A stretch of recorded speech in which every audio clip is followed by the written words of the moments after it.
ನಾನು ಈಗ ಚಿತ್ರದುರ್ಗಕ್ಕೆ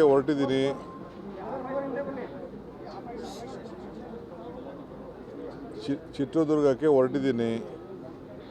ನಮ್ಮ ಎಚ್ ಹನುಮಂತಪ್ಪನವರು ಒಬ್ಬ ಹಿರಿಯ ಕಾಂಗ್ರೆಸ್ಸಿನ ಮುತ್ಸದಿ, 3 ಬಾರಿ ರಾಜ್ಯಸಭಾ ಸದಸ್ಯರಾಗಿದ್ದರು. ರೈಲ್ವೆ ಕಮಿಷನ್ಗೆ ಚೇರ್ಮನ್ ಕೂಡ ಆಗಿದ್ದರು. ನನಗೆ ಸುಮಾರು 40-45 ವರ್ಷದಿಂದ ಭಾಳ ಆತ್ಮೀಯರಾಗಿದ್ದರು. ನಮ್ಮ ಪಕ್ಷದ ಹಿರಿಯ ನಾಯಕರು, ಉಪಾಧ್ಯಕ್ಷರಾಗಿ ವಿವಿಧ ನಮ್ಮ ಸಂಸದೀಯ ಕಾರ್ಯದರ್ಶಿಯಾಗಿ ಕೂಡ ಎಲ್ಲ ಕೆಲಸ ಮಾಡಿದ್ದಾರೆ ಪಾರ್ಲಿಮೆಂಟಲ್ಲಿ. ನಾನು, ನಮ್ಮ ಅಧ್ಯಕ್ಷರಾದಂಥ ಹರಿಪ್ರಸಾದ್ ಅವರು, ನಮ್ಮ ಡೆಪ್ಟಿ CM ಪರಮೇಶ್ವರ್ ಅವರು, KH ಮುನಿಯಪ್ಪನವರು ನಾವೀಗ ಹೊರಟಿದ್ದೇವೆ. ಹೋಗಿ ಅವರ ಅಂತಿಮ ಸಂಸ್ಕಾರದ ಕಾರ್ಯಕ್ರಮದಲ್ಲಿ ಗೌರವ ಕೊಟ್ಬಿಟ್ಟು ಬರಬೇಕು ಅಂತೇಳಿ ಈಗ ನಾವೆಲ್ಲ ಹೊರಟಿದ್ದೇವೆ. ಒಬ್ಬ ಹಿರಿಯ ಕಾಂಗ್ರೆಸ್ನ ನಾಯಕರು, ಅವ್ರ ಆತ್ಮಕ್ಕೆ ಶಾಂತಿ ಸಿಗಲಿ. ಭಾಳ ಜನ ಅನ್ಯಾಯಗಳಿದ್ದಾರೆ.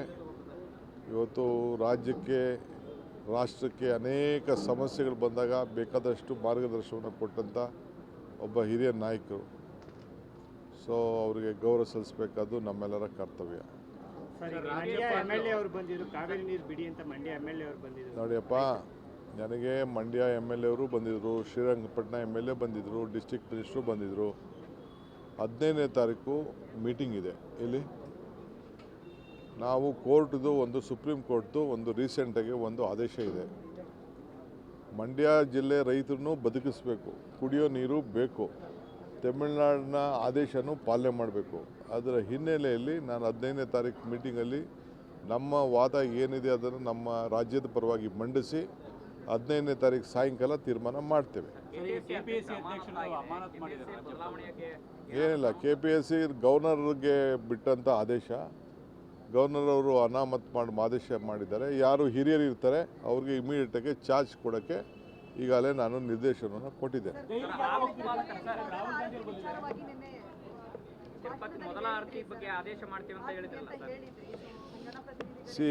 ತಿರುಪತಿದು ಏನಂತಂದರೆ, ನಿಮಗೆ ಅಲ್ಲಿ ಒಬ್ಬ ಆಫೀಸರು, ಮಹಾರಾಜರ ಕಾಲದಿಂದ ಮೊದಲನೇ ಆರತಿ ನಮ್ಮ ಕರ್ನಾಟಕದ್ದು, ಅಲ್ಲೊಬ್ಬ ಆಫೀಸರು ಕೊಡ್ತಾ ಇರ್ತಾನೆ.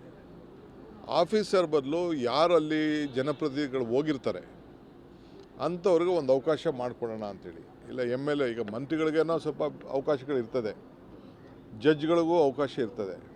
ಇಲ್ಲ ಜಡ್ಜೋ, ಇಲ್ಲ ನಮ್ಮ ಮಂತ್ರಿನೋ, ನಮ್ಮ ರಾಜ್ಯಕ್ಕೆ ಸಂಬಂಧಪಟ್ಟಂಥವ್ರು, ಶಾಸಕರುಗಳೋ, ಇಲ್ಲ ಅಧಿಕಾರಿಗಳು ಯಾರಿದ್ರೆ ಅವ್ರಿಗೂ ಒಂದು ಅವಕಾಶ ಸಿಕ್ಕಲಿ ಅಂತ. ಎಲ್ಲ ಪಾರ್ಟಿಯವ್ರಿಗೂ ಸಿಕ್ಕಲಿ. ಇದೇನು ಬರೀ ಕಾಂಗ್ರೆಸ್ಸು ದಳ ಅಂತಲ್ಲ. ಯಾವುದೇ ಶಾಸಕರು ತಿರುಪತಿ ದರ್ಶನಕ್ಕೆ ಹೋದಾಗ ನಮ್ಮ ರಾಜ್ಯದ ಪರವಾಗಿ ಆರತಿಗೆ ಕೊಡೋಕ್ಕೆ ಒಂದು ಅವಕಾಶ ಇದೆ. ಮೊದಲನೇ ಆರತಿ ನಮ್ಮದು. ಏನು ಆ ತಟ್ಟೆನ ತೆಗೆದುಕೊಂಡು ಹೋಗಿ ಆ ಅಧಿಕಾರಿಗಳು ಅವ್ರಿಗೆ ಸಪೋರ್ಟ್ ಮಾಡ್ತಾರೆ. ಅದಕ್ಕೊಂದು ಗೈಡ್ಲೈನ್ಸ್ ಇದೆ. ಆ ಗೈಡ್ಲೈನ್ಸ್ನ ನಮ್ಮ ಪ್ರೋಟೋಕಾಲ್ ಪ್ರಕಾರ ನಾವು ಮಾಡ್ತೀವಿ. ಒಂದಿನ ತಹಶೀಲ್ದಾರ್ಗೂ ಸಿಗ್ಬೋದು, AC ಗೂ ಸಿಗ್ಬೋದು, ಶಾಸಕರಿಗೂ ಸಿಗ್ಬೋದು, ನಮ್ಮ ಮೇಯರ್ಗಳಿಗೂ ಸಿಗ್ಬೋದು, MP ಗಳಿಗೆ ಸಿಗ್ಬೋದು. ಅವ್ರಿಗೆ ಆ ಒಂದು ಭಾಗ್ಯ ಸಿಗಲಿ. ಯಾಕೆಂದ್ರೆ ಅವರೆಲ್ಲ ನಮ್ಮ ಜನರ ಸೇವೆಗೋಸ್ಕರ ಆರತಿ ಕೊಡೋದು ಕರ್ನಾಟಕಕ್ಕೆ ಒಳ್ಳೆಯದಾಗಲಿ ಅನ್ನೋ ದೃಷ್ಟಿಯಿಂದ ಅವತ್ತಿಂದ ಒಂದು ಪದ್ಧತಿ ಉಳಿಸ್ಕೊಂಡು ಬಂದಿದ್ದಾರೆ. ಬರೀ ಒಬ್ಬ ಆಫೀಸರ್ ಎತ್ಕೊಂಡೋಗಿ ಕೊಡೋದಕ್ಕಿಂತ ಜನಪ್ರತಿನಿಧಿಗಳು ಹೋಗಿ ಆ ದೇವರಿಗೆ ಪ್ರಾರ್ಥನೆಯನ್ನು ಮಾಡಲಿ ರಾಜ್ಯದ ಪರವಾಗಿ ಅಂತ ಒಂದು ಅವಕಾಶವನ್ನು ಮಾಡಬೇಕು ಅಂತ ನಾನೀಗಾಗಲೇ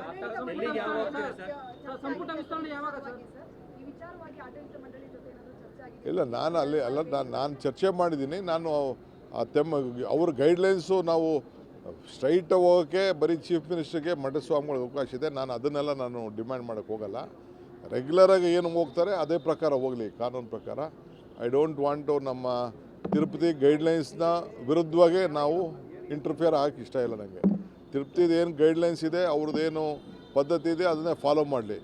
ಆರತಿ ಕೊಡುವಂಥ ವಿಚಾರದಲ್ಲಿ ನಮ್ಮ ಪ್ರತಿನಿಧಿಗಳಿಗೆ ಅವಕಾಶ ಸಿಗಲಿ ಅನ್ನೋದು ನೋಡಪ್ಪ. ನಾನು 6ನೇ ತಾರೀಕು ಅಸೆಂಬ್ಲಿ ಕರೀತಾ ಇದ್ದೀನಿ, ನಂಬರ್ 1. ಈಗ ಮುಂಚಿತವಾಗೇ, ಈಗ ನನಗೇನು ಲೇಟ್ ಏನಿಲ್ಲ. ಅವ್ರು ನನಗೆ ಟೈಮ್ ಕೊಟ್ಟಾಗ ಒಂದಿನ ನನಗೆ ಬೇರೆ ಕೆಲಸ ಇದೆ, ಒಂದಿನ ಹೋಗಿ ಬರ್ತೀನಿ.